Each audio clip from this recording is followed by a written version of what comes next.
Hello parents, welcome to my YouTube channel. आज हम newborn की कुछ ऐसी प्रॉब्लम्स पे डिस्कशन करेंगे जो कि एक्चुअली में प्रॉब्लम नहीं है, बट आपको परेशान करती हैं और आपको इसके लिए डॉक्टर के पास जाना पड़ता है। सबसे इम्पॉर्टेंट, मेरा बच्चा 8 से लेके 15 बार तक पॉटी कर रहा है पूरे दिन में।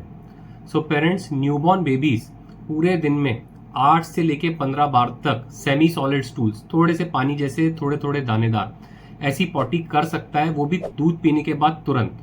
जैसे ही दूध पिएगा उसके बाद तुरंत पॉटी कर सकता है। ये कंप्लीटली नॉर्मल है, इसके लिए आपको परेशान होने की जरूरत नहीं है, किसी डॉक्टर के पास जाने की जरूरत नहीं है। This is completely normal.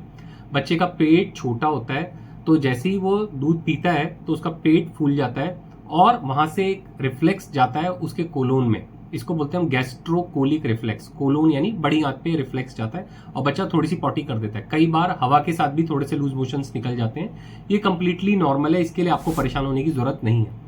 कभी कभी ऐसा भी हो सकता है कि बच्चा 3 दिन में, 4 दिन में एंड मैक्सिमम हफ्ते में भी एक बार पॉटी करे। ये भी कंप्लीटली नॉर्मल है, इसके लिए भी आपको परेशान होने की जरूरत नहीं है। दूसरी सबसे कॉमन प्रॉब्लम जो पेरेंट्स को परेशान करती है कि मेरा बच्चा जैसे ही दूध पीता है उसके तुरंत बाद वॉमिटिंग कर देता है। जैसे हम उसको डकार दिलाते हैं उसके बाद वॉमिटिंग कर देता है, दही जैसी वॉमिटिंग वो हमारे शोल्डर पे कर देता है, या फिर कभी कभी लेटे लेटे ऐसे साइड में निकल जाती है। कई बार वॉमिटिंग तो बच्चे की नाक से भी निकल जाती है।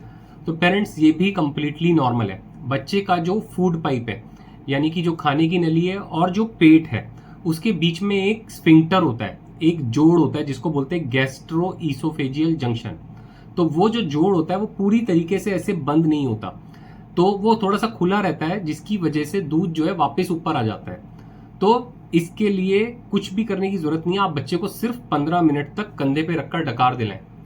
अगर आप डकार दिलाएंगे तो बच्चे ने अगर 10 बार वॉमिटिंग करनी होगी तो 6 बार करेगा, बट कंप्लीटली बंद नहीं होगी, कम हो सकती है, क्योंकि ये एक नॉर्मल प्रोसेस है।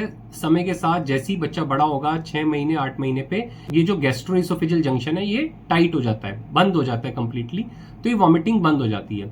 इसमें ध्यान ये रखना है कि अगर बच्चे का वेट अच्छे से बढ़ रहा है तो ये कंप्लीटली नॉर्मल है, आपको परेशान होने की जरूरत नहीं है।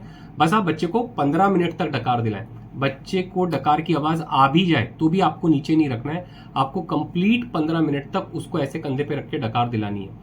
और अगर 15 मिनट तक आपको डकार की आवाज नहीं भी आ रही तो उससे ज्यादा भी आपको रखने की जरूरत नहीं है। तो ये भी कंप्लीटली नॉर्मल है बच्चे का वॉमिट करना, इसके लिए आप परेशान बिल्कुल भी ना हो। तीसरी एक चीज, मदर्स बहुत कॉमनली कंप्लेन करते हैं कि मेरा बच्चा जैसे ही उसको यूरिन स्टार्ट होता है और यूरिन करने के समय वो बहुत रोता है, या पॉटी जब उसको प्रेशर आता है तो पॉटी करते समय रोता है, लेकिन जैसे ही यूरिन और पॉटी कर लेता है उसके बाद बच्चा शांत हो जाता है। तो ये भी कंप्लीटली नॉर्मल है। बच्चों को प्रॉपर अभी रिफ्लेक्स, उनका ब्लैडर कंट्रोल और स्टूल का कंट्रोल डेवलप नहीं होता।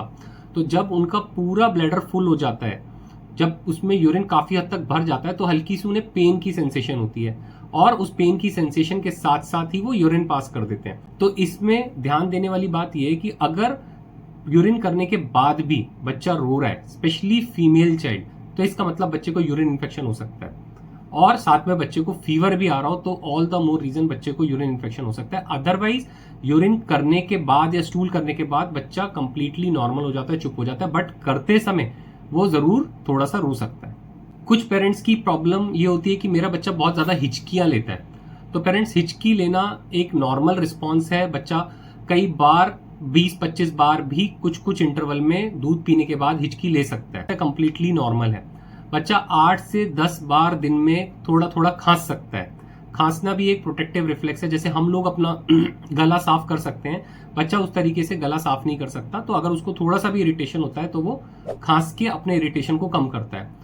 या बच्चा स्नीज करता है तो 8 से 10 बार 15 बार तक छींकना भी नॉर्मल है पूरे 24 घंटे में।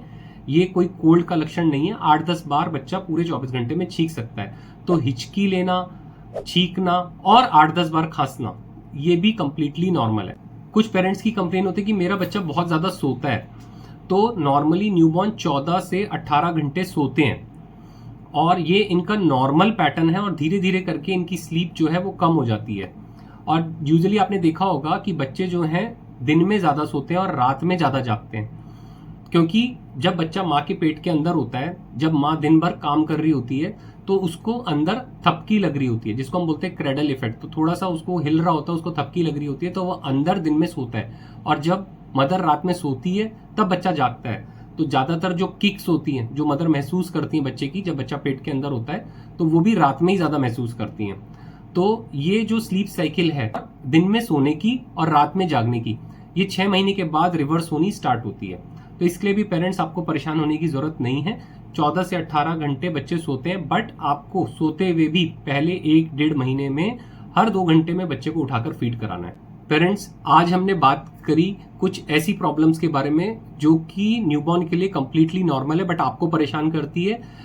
मैं सेकंड पार्ट में और भी न्यूबॉर्न की ऐसी चीज़ों को कवर करूंगा जो कि नॉर्मल है बट आपको परेशान करती है। मेरे चैनल को लाइक करें, सब्सक्राइब करें, शेयर करें। Thank you.